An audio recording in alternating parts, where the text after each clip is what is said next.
Good morning, everybody. It's time to go ahead and begin.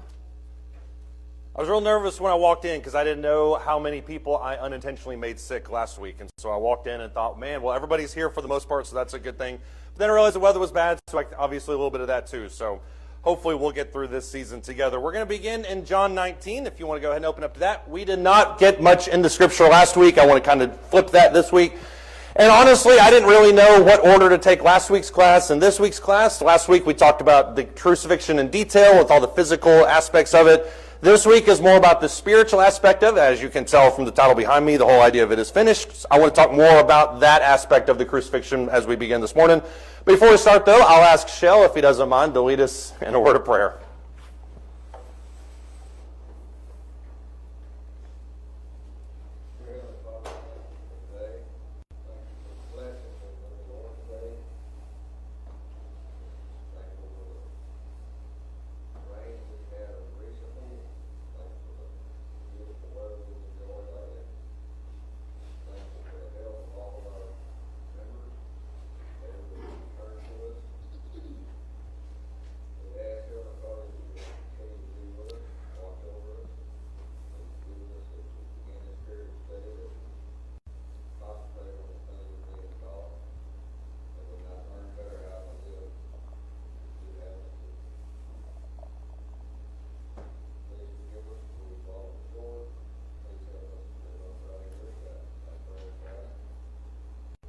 Amen. Thank you. As you can tell behind me, we are covering the phrase, "It is finished." That's kind of the whole title for the class. Obviously, there's nuts and bolts of the crucifixion that we didn't discuss at length last week. This phrase, to me, kind of sums it up. When you see the phrase, "It is finished," obviously used in conjunction with Jesus' crucifixion, what do you think of? What does that phrase mean? I tried to say not mean to you, because this isn't like a personal exploration, but what do you think of when you see this? Go ahead.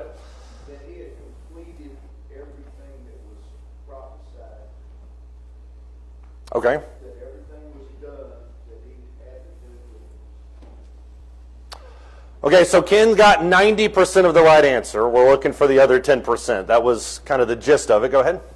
Probably also talking about the old covenant, the old way of life is finished. At this point, we're going to go forward with the new covenant. Yeah, that's kind of what I wanted to ask. That's why I wanted to ask the question. Sometimes when we think of this phrase, "It is finished," we mean the physical aspects, the prophecies.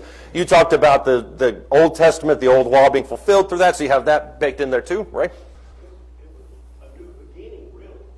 I mean, everything known had been taken care of for Jesus. But it was a new beginning for Christians and for us because of his death. Yeah. What it represented, what happened, and all that. Yeah, I think a new beginning is probably a good way to look at it too. It's kind of, you have the old covenant that's fulfilled, the new kind of beginning there, obviously, with his death. And so that's why I think this phrase is so powerful, is because there's so much that's kind of built into this. It's kind of the conjunction point, if you will, of two different periods of history, obviously spiritual history. So there's a lot in this phrase. Go ahead. I think it even goes further than some of the law of Moses. I think from the very beginning, even before the foundations of the earth was set, Mm-hmm. a plan was made that you might say a contingency plan. Right. And that beginning with Abraham, God began putting his plan in motion Mm-hmm. and bringing the salvation of the world through Jesus. And that Jesus said, "It's all finished. Everything that's been done that can be done to save man has been done.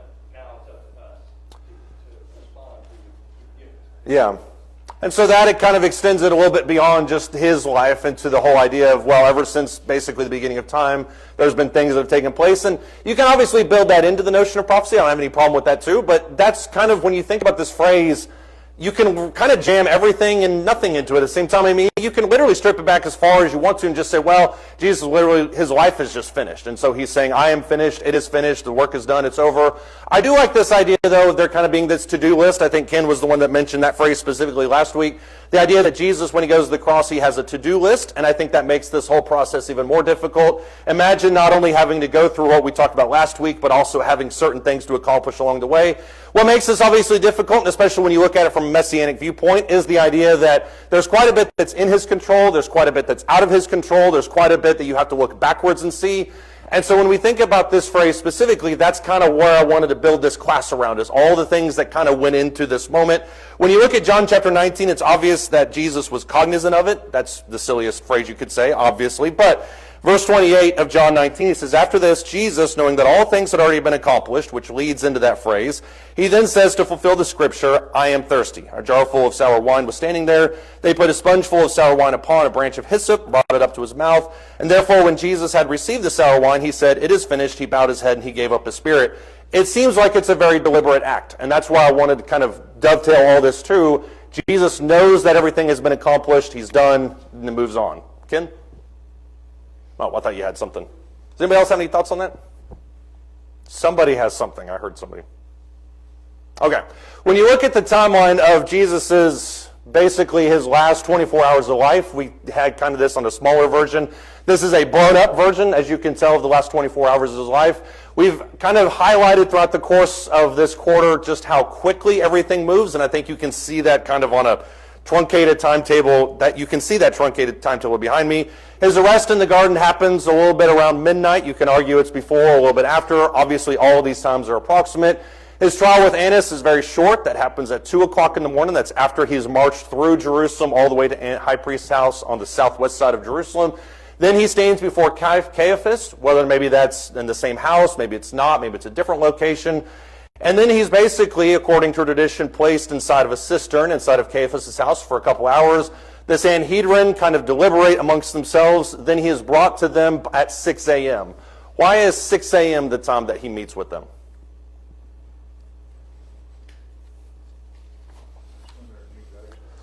That's when their new day starts. And so why else? Go ahead. Right. Well, they're not legally, of course, everything is done above board, obviously. But yes, they're not legally allowed to meet in darkness formally. They're certainly not allowed formally to kind of have this execution date put in place, so you have that in base as well. 6:01, I would guess, is probably when they meet with Pilate. They're already ready. There's nothing really to talk about. They just march him over to Pilate. What is that conversation with Pilate like? We'll talk about this a little bit during the sermon. What is that conversation with Pilate like?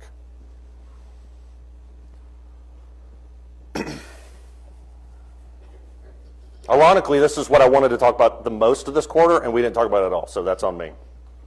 That's why it's in the sermon.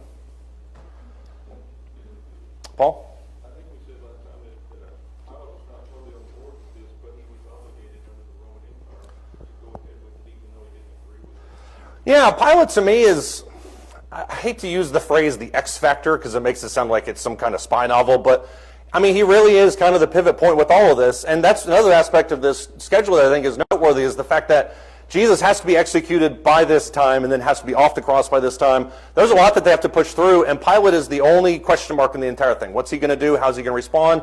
And as you mentioned, Pilate is relatively unsure about it. He pushes it through anyways. What else is your read on Pilate?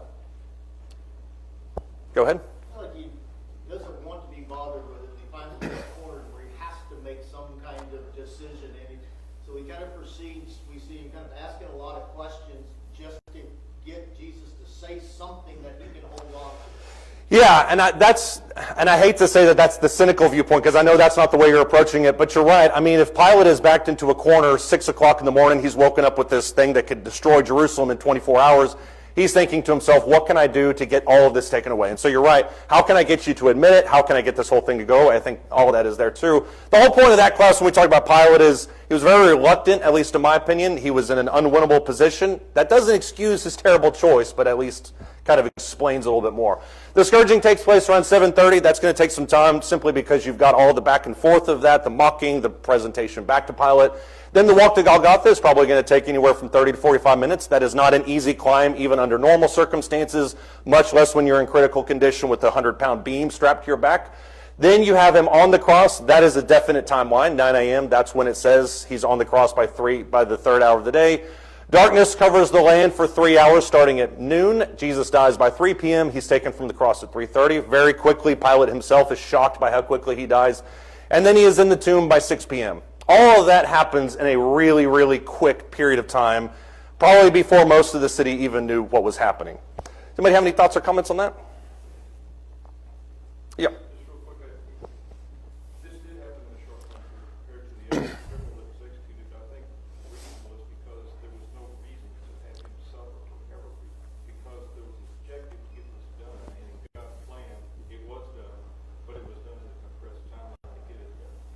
That's true too, and I didn't know when you said that, I didn't know if you were talking about there's no reason for him to suffer from God's perspective, which is 100% true. I mean, there's no reason to prolong that suffering. The point is to get it done. The point is to be finished with this crucifixion from God's viewpoint. And a criminal might stay up there for 24 hours, but there was no reason for Jesus to do that to attain the objective of him dying. Right. And that's why I wanted to kind of delineate between the two, because from God's perspective, you're 100% right. There's no reason to prolong the suffering. From Rome's perspective, I think they probably would have preferred him to stay up there quite a ways.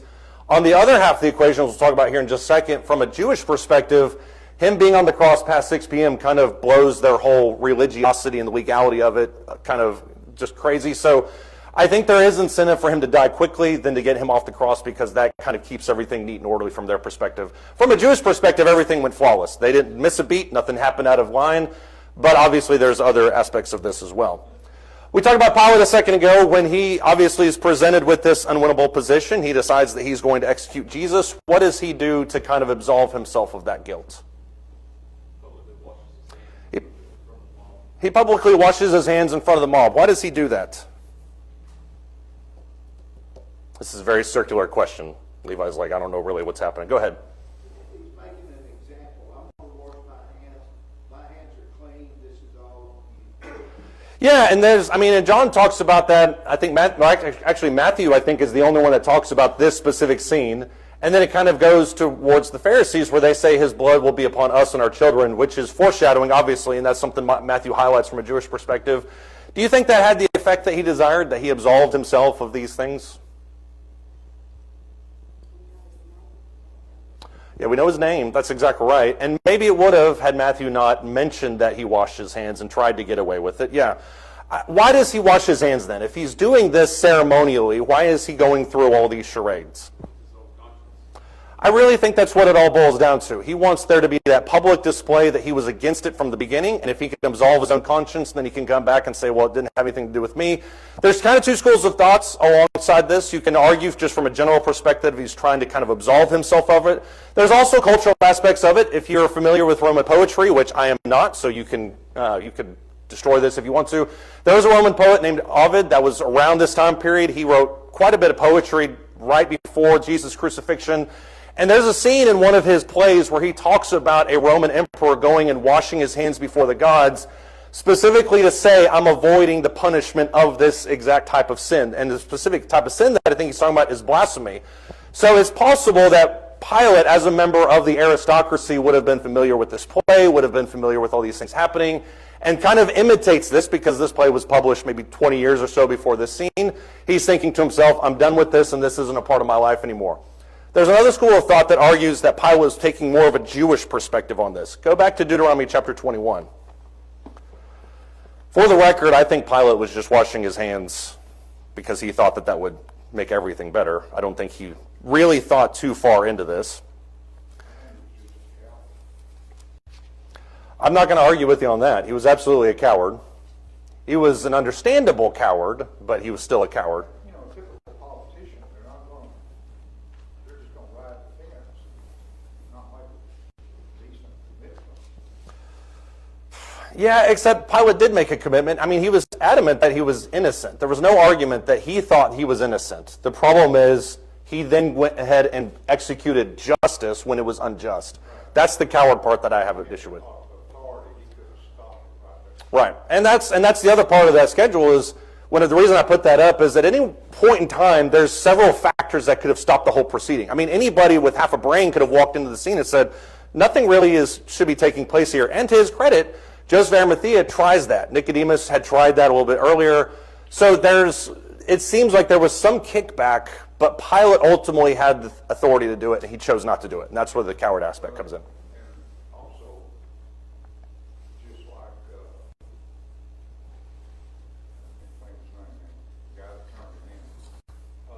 Judas.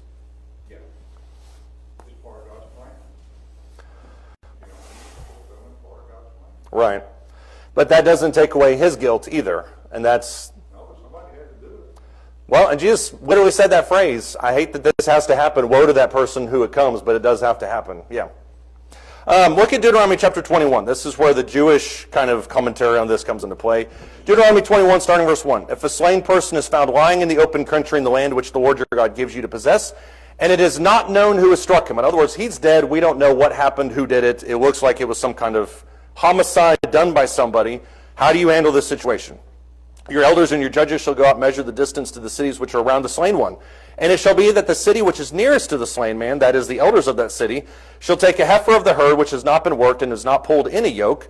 The elders of that city will bring the heifer down to a valley with running water, which has not been plowed or sown, and they will break the heifer's neck there in the valley. The priests, the sons of Levi, shall come near, for the Lord your God has chosen them to serve him and bless him in the name of the Lord, and every dispute and every assault will be settled by them. All the elders of that city which is nearest to the slain man shall wash their hands over the heifer whose neck was broken in the valley, and they shall answer and say, our hands did not shed this blood, nor did our eyes see it. Forgive your people Israel, whom you have redeemed, O Lord, and do not place the guilt of innocent blood in the midst of your people Israel, and the blood guiltiness shall be forgiven them. You shall remove the guilt of the innocent blood from your midst when you do what is right in the eyes of the Lord. This is obviously not a perfect parallel, what you're talking about here. This is a person that has died that nobody really knows what has happened. Jesus' situation is drastically different. We know exactly who's to blame for this. Why does the Old Testament give this process, though? If somebody dies, nobody knows what happened. Why do you go through this process, specifically with washing your hands?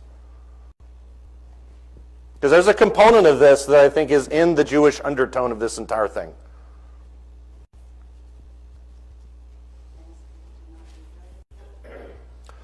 Yeah, ask them to not be held accountable. There's Pilate's reasoning. I'm washing my hands, and so I don't want to be held accountable. They obviously have the same idea. We don't want to be held accountable. That's where the elders are at on this. Why are the elders washing their hands? Go ahead, Ken. It has to do with purity laws. Yeah, clean and unclean laws. But go a little bit further, because it has to do with kind of the nature of humanity and the value of a life and the guilt of blood and all those things. Why are they washing their hands? You've got a dead body.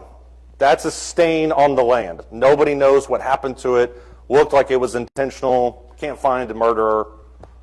We got to cleanse it somehow. Why do you wash your hands?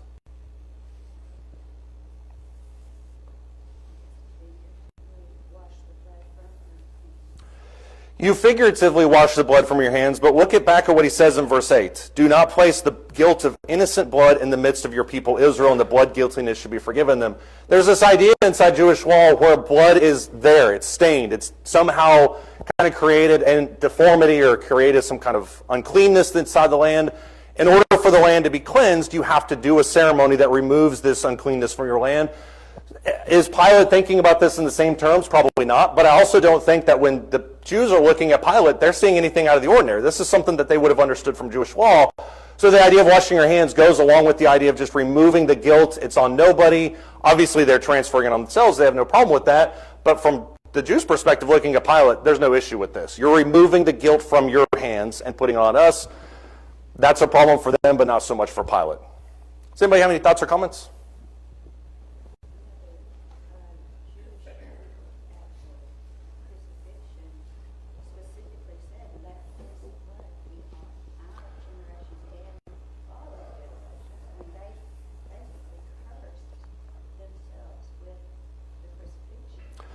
They did, but only because they didn't see that blood as being innocent. And that's the part of here. And so from Pilate's perspective, the blood, in his opinion in verse 8, is innocent.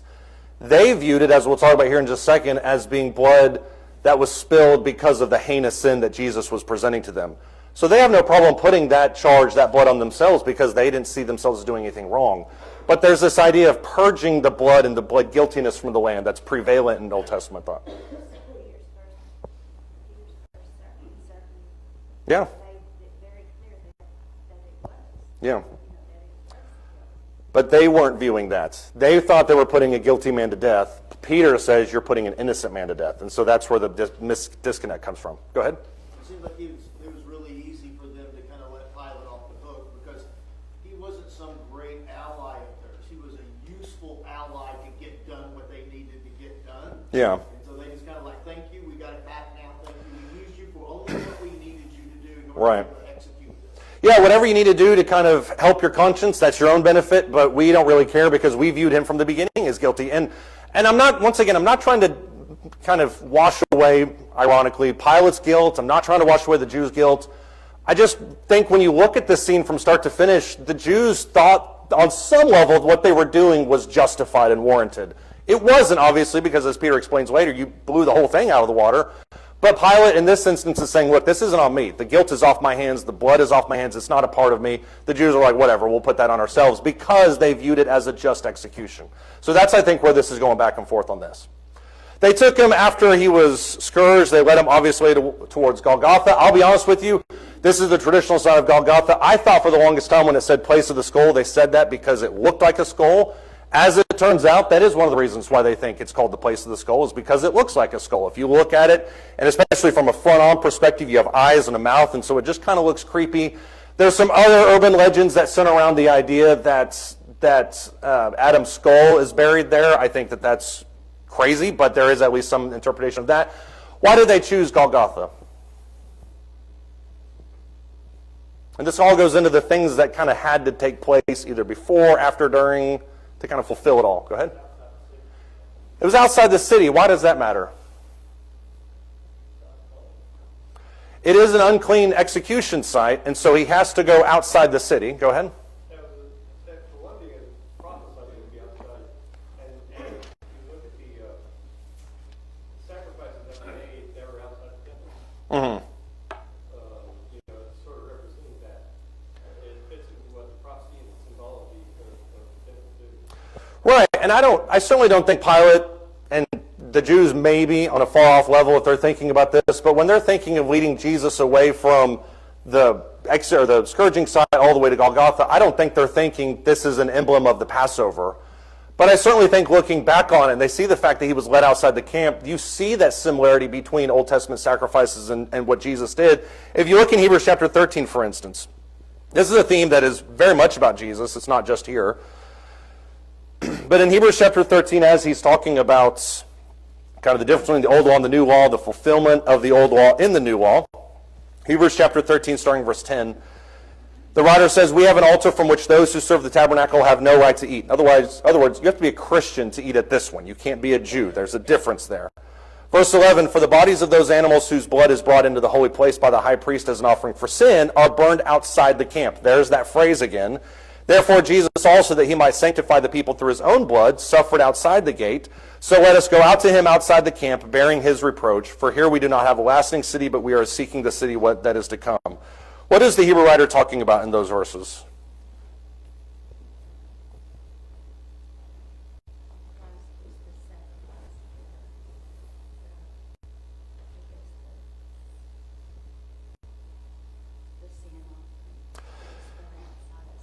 Right.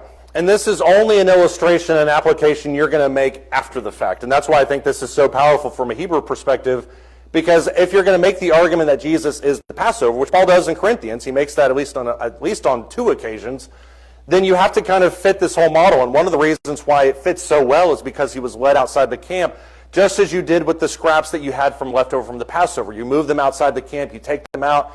Had Jesus been stoned inside the city, which did happen to some Christians, had he been kind of cast away, none of this would have taken place. And that's why Pilate is the X factor. Not only did he have to go along with the crucifixion, but he also had to do it in the manner, or go along with the execution, but he also had to do it in the manner that makes prophetic sense, if that makes any sense. All these kind of analogies and allusions fit in to what Jesus became and what he means from a Passover, Old Testament, New Testament perspective.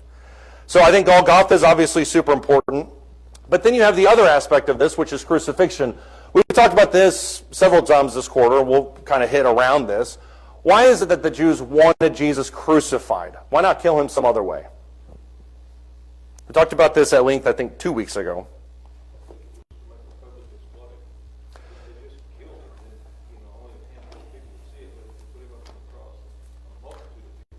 Right.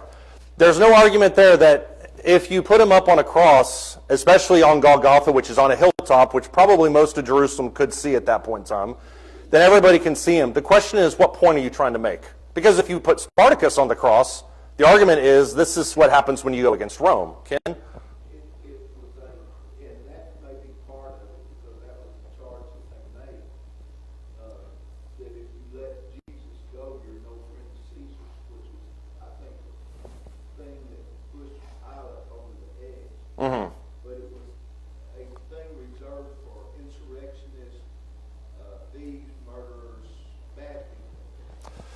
It was, and that's a part of it too, is that this is something that's reserved for the worst of the worst. And so you're right, from a... They're trying to make the point, the Jews are trying to make the point that Jesus was a very bad person. Right, and you're right on that, but that being said, there's lots of really bad people that are not crucified. And so if you're looking at Jesus on the cross on Golgotha, what conclusion are you, what are you trying to deter, both from a Roman perspective and also from a Jewish perspective? Curtis? They don't just need to kill Jesus, they need to kill the movement. So by demonstrating that Jesus was the most heinous of all, that he was the great deceiver, that they would most likely stop the movement to come back to God. That's true too, and I think, I can't remember who said it, somebody said it to me last week after my brain was a little fuzzy because I didn't know I wasn't feeling well, but somebody said it to me after class last week. When you think about the crucifixion, imagine that campaign for evangelism, like, hey, become a Christian because this could be what happens to you.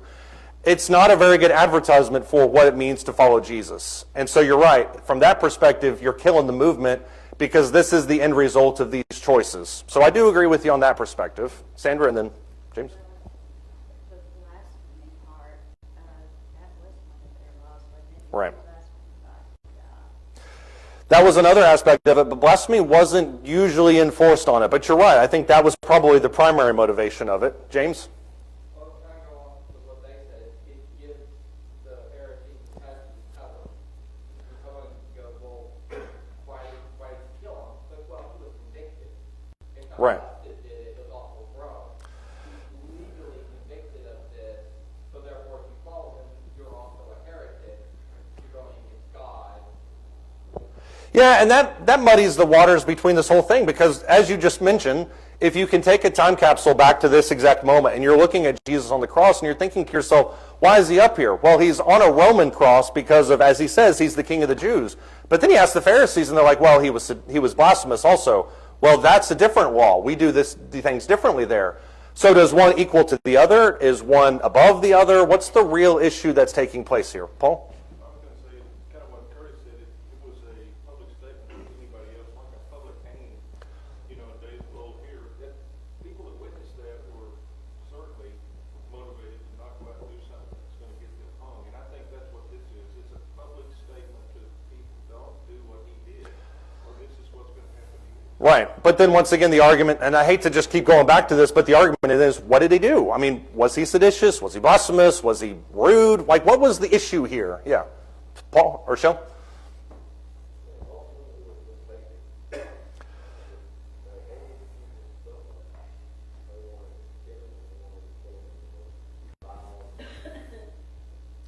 That's true too, but think back to the next week. Now you're a Pharisee and you've got to sell this on Monday morning to the entire crowd who 3 days earlier were listening to him. Why'd you put this guy to death? Well, we didn't like him. I mean, that's not going to fly, but I do think that Pilate knows that. They sold him because of envy. Go ahead, Sandra. Very much not before that, though, that the citizens welcomed him as the king. Right. As their king. And there wasn't just one particular, there was many Right. who recognized that he was the king. Mm-hmm. They may have thought he was the physical king, but they welcomed him into the city as a king. Right. They welcomed him as the bringer of something, and certainly as a king. I mean, the entrance of Jesus into Jerusalem mirrors that of David when it says Saul has slain his thousands, David his 10,000s. I mean, it mirrors that in a lot of ways. Gary? I think what Sandra just said is really important. There are other people like other insurrectionists, blasphemers that had came with followers and came and gone. Right. But they realized that the followers were looking at Jesus, like she said, as a king, much different. That was much more dangerous than any other movement. And so they wanted this to be as public as they could. Because if it had been quiet, those followers could have kept going, not really knowing. You're right. And when you mix the religious fervor with the physical kingship aspect of it, you've got a real recipe for problems. The issue with that is Jesus is not even the most inflammatory king in Jerusalem at this time. I mean, there is a dime a dozen people that are talking about overthrowing Rome. So to everybody who heard him, and that's why I think Jesus says, ask them what you want. Ask them what I've said. To everyone that's heard him, he's never made these comments. So I agree with you from the positioning of this is what they pinned him on. I have a hard time believing that maybe that's necessarily what they explained later. I would never ignore you, Debbie. Go ahead. The whole purpose of the crucifixion was to humiliate Jesus. Right. That was it, humiliation. That he is not who you think he is. He's not your king. That's true. I feel like a broken record. That is also true. There's no argument that it was designed to humiliate him from top to bottom. But what was it that they were trying to humiliate him for? And that's why I think the cross is not only, I think when you look at it from the Jewish and the Roman perspective, the cross is not just the right mode of execution for him. It's the only one that makes logical sense when you consider what both of them were trying to prove, which is Rome is trying to prove that this is a seditious act. That's why he has the sign that he does above him. So from a Roman perspective, Pilate can sell this for the next month and say, well, I heard him say in my praetorium that he was the king of the Jews. So boom, I have no need for anything else. From a Jewish perspective, they're trying to prove something else about him, which is that he's worthy of this type of death. And the crucifixion makes sense from that perspective. Ken, go ahead. I'm sorry, I overlooked you by accident. Fulfilling the old law. That if a man was cursed with something that bad, to make him cursed to death. They Right. put him on a tree, he had to die on that tree and be buried in the same day. Right. You've been reading Deuteronomy 21, which is what I want to read. Go to that real quick, because that's exactly where I was going with this. It's not just that he had to die. It's that he had to die in a way that symbolized cursing of some kind. Deuteronomy chapter 21, start in verse 18. This is what I meant earlier when I was talking about the justification of this whole thing, for the blood guiltiness, how you get this off your hands. If it's an innocent man and the scene is innocent, nobody really knows what to do, you go through the ceremonial hand washing. That's why Pilate did what he did. I think maybe he thought that through, maybe he didn't. From a Jewish perspective, the whole thing was warranted. They have no problem with the blood guilt being on them because they viewed it as a just act. Deuteronomy 21, starting verse 18. Just for instance, if any man has a stubborn and a rebellious son who will not obey his father or his mother, and when they chastise him, he will not even listen to them, then his father or mother shall seize him and bring him out to the elders of the city at the gateway of his hometown. They will say to the elders of this city, this son of ours is rebellious and stubborn, and he will not obey us. He is a glutton and a drunkard. That's quite a rap sheet. Then all the men of his city shall stone him to death, and so you shall remove the evil from your midst, and all Israel will hear of it in fear. What is the point of stoning this man who is rebellious, doesn't listen, drunkard, glutton? What's the point of it? Go ahead. Removing the evil from amongst the people, but mostly making an example to show what happens. Exactly. If you go against the father and mother, which, by the way, Paul uses this idea in Ephesians 5 when he says this is the first commandment with the promise, honor your father and your mother. This whole idea is if you go against your father and mother, this is what's going to happen to you. Fear needs to come along everybody. That's the connection between verse 21 into 22. Look at verse 22. If a man has committed a sin worthy of death, which that's the key phrase there, and he is put to death, and you hang him on a tree. Notice the logic there. His corpse shall hang all night on the tree, but you shall surely bury him on, his corpse shall not hang all night on the tree, but you shall surely bury him on the same day, for he was hanged as accursed by God, so that you do not defile your land which the Lord your God gives you as an inheritance. There's a couple qualifiers in there, and verse 22 is the big one. If he sins, and that sin is worthy of death, and that death that you bring to him comes via tree, then this is how you handle it. Why do you hang him on a tree? Obviously, if he blasphemes his parents, you stone him to death. Why do you hang him on a tree? It's obviously got to be ramped up a little bit.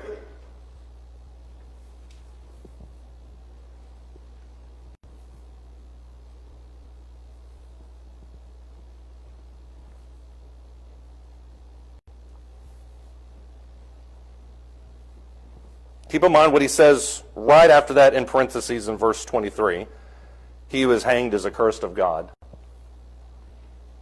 There it is.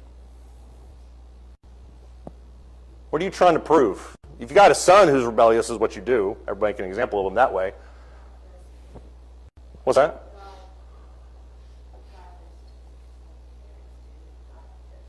Right. If the sin against the father, the physical parents, is this way, the only real way you ramp that up is if, in context, if it's a sin against your spiritual parents. In this regard, what is it that they accuse Jesus of? What did the Jews accuse him of? Well, heresy, blasphemy, right? Then whenever Pilate said, I find no death in him, and they said, we need to kill him, and he said, what do you want me to do with him? What did they cry out with? Crucify him. Why'd they make the jump to crucifixion? Because from a Jewish perspective, he who is hanged is accursed by God. So it's not like the Jews were just saying, oh, we're gonna kill him and we're gonna exile him, we're gonna do all these. That's not what they wanted. They wanted him on a tree because being on a tree in front of everybody symbolizes that this man is cursed. Yes, they're trying to humiliate him and degrade him, but they're also trying to discredit him from the inside out. Nothing that he said is valid because he is a blasphemer. He spoke out against God. This is a man that is blatantly cursed by God, which is also why in Psalm 22, or when Jesus is standing there and he says, why have you forsaken me? He's hearkening back to Psalm 22. This is what you think. The end of Psalm 22, this is the reality. So it's that messianic implication as well. When you look at right after this, in the verse 23, it says, his corpse shall not hang all night on the tree, so that you shall not defile your land. This is the ironic part of it. The Jews end up wanting to take him off the cross because they don't want him hanging over the land through the holy days. But the whole point of it is so that you do not defile your land. So ironically, these people are putting to death an innocent man, bringing guilt on themselves. But then they pay attention to verse 23 to get him off the cross, lest the land be defiled. There's the hypocrisy of where the Jewish mindset is at. Somebody have any thoughts or comments? Right. You know, the miracles that Christ did, there were people in Jerusalem that had to have heard him or they would not have been so for him. Right. Excited for his coming. Mm-hmm. And the scriptures that tell us that those who said, well, if you are God, save yourself. Mm-hmm. And all of these accusations that were made, well, he's the king of the Jews, and he can't even save himself. Those were just proofs in the Jewish people's eyes Yeah. that he was not God, he was not equal with God, Mhm. and that he was guilty, that he was a blasphemer. And it was totally the opposite Mm-hmm. because of fulfilling of prophecy. It's a, I mean, He came as the Lamb, right. and he was quiet. That's true. The difficulty of it, and if you jump back 2,000 years and you're in this city and you're listening to Jesus, you see the miracles. There's something happening here, no question. Lazarus comes back from the dead, boom, that's something I've got to pay attention to. The problem with that is Deuteronomy 18 talks about this prophet that is to come. That's what everybody was expecting on some level. A few chapters later, you've got all the chapters that talk about how to deal with somebody who is a diviner in your midst. And so if you are sitting there looking at Jesus, you really only have one of two options. Either he is the Messiah because he does these things, or he is a diviner and a soothsayer, and we have to get rid of him via these methods. So Jesus has a way of polarizing and radicalizing the people just by virtue of what he represented and what he did.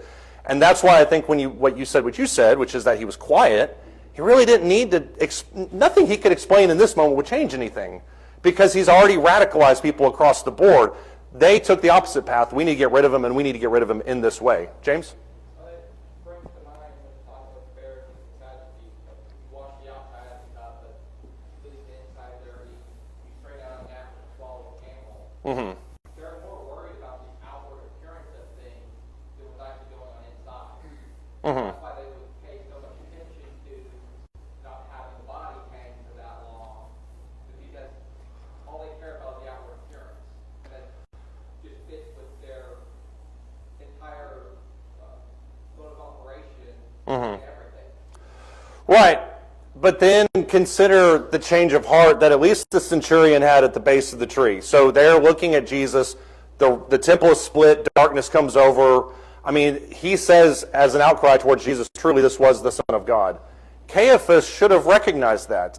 Even if he's going through this whole process, either illegitimately looking at the outside appearance or he's looking at it from a blasphemous perspective, he should have recognized it and turned, which I think would have been a fantastic story. What happens if Caiaphas shows up on the day of Pentecost and is baptized? I mean, there's just no ending to this. Okay, James, and we'll keep moving. So I think that also emphasizes they wanted worldly power. They didn't really care about being on God's good side. They just wanted power within. They did, but I have a problem encapsulating villains as being one-dimensional. I mean, Do they want power? Yes, but they're not just mustache-twirling villains. I mean, these guys have some attachment to the law, and so I think on some level they probably did think that they were doing right. Now, does 99% of them want power? Yeah, but you don't live in that world without having some attachment to believing what you're doing is justified on some level. So I'm just trying to play, ironically, the devil's advocate with this whole thing. When you look at Isaiah 53 and verse 12, there's a very clear prophecy. Isaiah 53, Psalm 22, there are some passages in Scripture that are messianic and are seen as messianic by Jews. Isaiah 53 is one of them. You can back it up all the way to chapter 48 if you want to and progress through, I think, chapter 54. It's all kind of there within the idea of the servant song. One of the most glaring examples of what is prophesied about the coming Messiah is that he was numbered with the transgressors. And this is an interesting point because in all the things that Jesus has done, there's been some elements that are in his control, quote unquote, some things are out of his control. The idea that he would be numbered with the transgressors from a physical perspective is outside of his control. And yet you know he was crucified with one thief on the left, one thief on the right, Jesus squarely in the middle. Why did that take place? Why are they crucifying him with three people? If your goal is to get him on the cross and dead and gone, why do you take the time to set up two other people next to him? What's that? It is prophecy, yeah. Curtis, go ahead. Association. You have the most evil of people that you really deserve. In fact, one of the men that are up there says, yeah, we deserve this. Right. If they deserve it, so by association, they say, well, Jesus must deserve it too. Yeah, I think association is more along the lines. Go ahead. Also, if you're the, I don't know how much influence the Jews had on, was the adding, in addition of the two thieves, a Roman decision or a Jewish? I would imagine it was a Roman decision, but I don't know that for sure. Okay, that was all I was going to say. Well, I might be wrong, so I mean, have no problem. Okay. No, so that, but I was going to say from a Jewish perspective, we don't want to give this guy any spotlight. That's true too. To be like, he's nobody special. Look, he's just Yeah. a bunch of thieves. Yeah, and there's some specific wordplay that's taking place here. For instance, the word for thieves is the exact same word that Jesus uses in the garden when he says, do you come out with me as a brigand with swords and clubs? So the mindset already is there that Jesus is a part of this population. What makes it fascinating is what Curtis talked about is it's guilt by association. If you put him not just with the thieves but in the middle of the thieves, what are you insinuating? He is what? The guilty. He's the leader of these two things, which is actually talked about. Rome reserved crucifixion, one person said, for slaves, insurrections, and violent offenders. But the procurator customarily displayed lesser culprits besides a principal victim to intensify public deterrence. So the two thieves are more or less accessories to this situation. But all of this pinpoints the idea that Barabbas was probably the principal player in whatever these other two guys were involved in.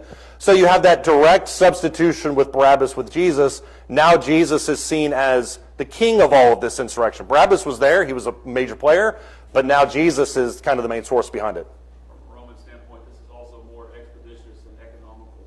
Okay, Right. We got to kill these guys. We're going to have to pay these guards to go out there with these guys anyway. We'll throw a couple more up there. Yeah, that's true. Yeah, they're on the clock. We might as well get them. That's a very cavalier way of saying it, but you're exactly right. I want to get through these last two real quick. When you look at the other two things that are kind of, the other thing that's out of Jesus' control, quote unquote, is this direct prophecy in Psalm 22 about for my clothing they cast lots. This is probably seen in one of two games that the Romans probably played. The first game is called Knucklebones. You can look at it later if you want to. The other game that's played is called Tally. And essentially what these games are is they're games of chance. And you can look up these games. They're actually somewhat interesting, but they are 100% gambling based. But they were also gambling for his clothing, which if you think about the clothing that he had that was carried with him from wherever it was to the cross, you're not going to tear that apart because it's much more valuable intact than it is separate. But Jesus can't, from a physical perspective, cannot orchestrate this to create the messianic illusion to himself. The fact that it happens is yet another prophecy about who he became. When you look at John chapter 17, starting in verse 4, all this goes back to what Jesus said in the garden when he says towards God, I glorified you on the earth, having accomplished the work which you have given me to do. Now, Father, glorify me together with yourself, with the glory which I had with you before the world was. Jesus had a to-do list, and he talks about how he has done some of the to-do list. He still probably has a little bit more, but now he's asking for God to glorify him as he finishes it. So I think John 17, in view of the cross, to me is very moving. James, go ahead. Well, I think you're talking about why he was executed with the two thieves. It's my understanding was that Barabbas and the other two have already been convicted. Right. The day before, they were already scheduled, and they put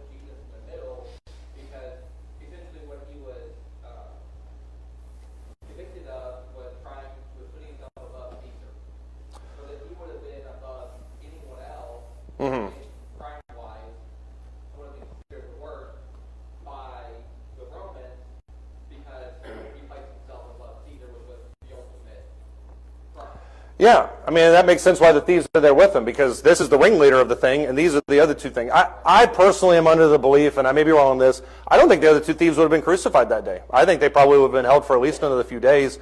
The fact that they were there, in Pilate's mind, buttressed the argument that he made that this is the insurrectionists, this is the seditionists. So put the other two guys to death too, because it makes his argument more plain.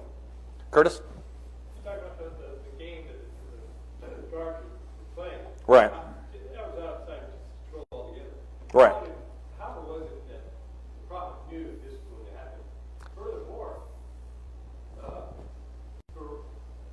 in the Passover rituals, they had their scapegoat. They would release. Right.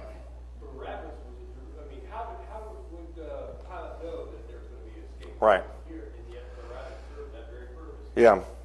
And that's another aspect of this that we didn't even talk about, but you're exactly right. If you're from a post-crucifixion standpoint justifying the prophecies, well, he makes perfect sense as a Passover lamb because of these, and these reasons, but number 5 on the list, or 4, or whatever, is the fact that one of them was released and one of them was crucified. Barabbas, Jesus, fits that persona perfectly, which Jesus didn't have any control over. He didn't decide that for anybody. It just happened.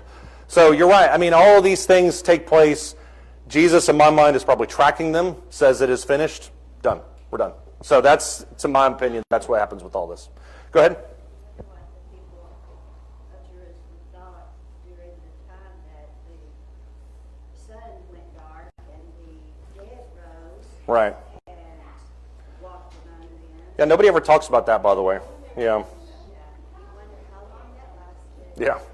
How long did the dead stay alive? Yeah. And you don't know, but that must have been terrible. And something happened Right. that was not normal. Right, and all those signs together point to, we have to make one of two decisions. Either this guy's of the devil, or this guy is who he says he is. That's the only decision you could make. All right, we'll pick up next week. By the way, 2 weeks from now is an FAQ class, frequently asked questions. If you have any question about any of this material, get it to me, and we will talk about it that day. Thank you, guys.